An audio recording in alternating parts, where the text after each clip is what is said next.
Hi everyone, welcome to MED 7815, Innovations in Teaching. This course in itself is going to be an innovation for some. We consider this a quasi-personalized learning environment. It'll be different than most of the classes you've taken here at Wilmington. And this video, I'll walk you through the differences.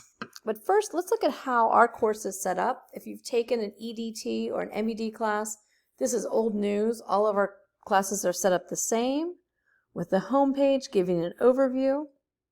Your announcements are next. The most recent's always on top. All the weekly announcements are here. Sorry, I didn't click. The syllabus provides our document along with an overview of what's due each week. If you want to see everything in one snap, you can come here and take a look. Modules. This is the core of the course where all of your information and assignments are kept.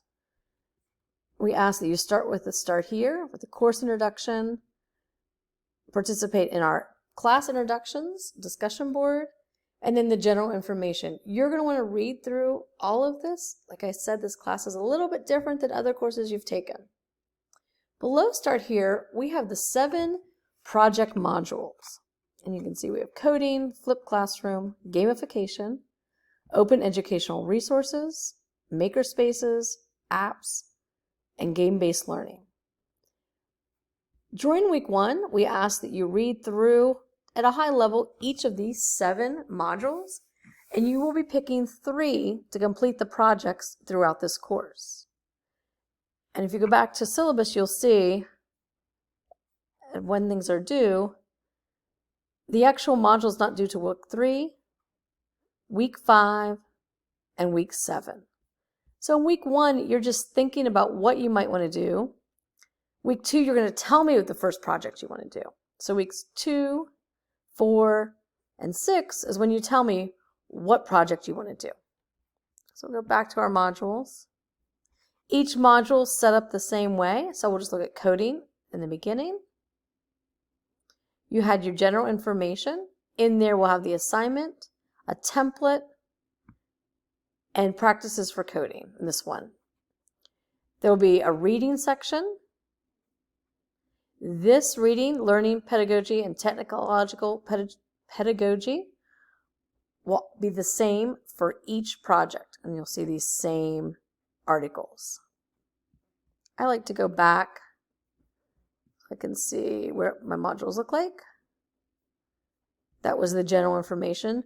Reading and resources is once again under each module. This is where you find articles related to that specific item, such as coding. Once again, in case you missed it in the file, we have it here, your learning, pedagogy, and technological pedagogy knowledge, and all the same articles.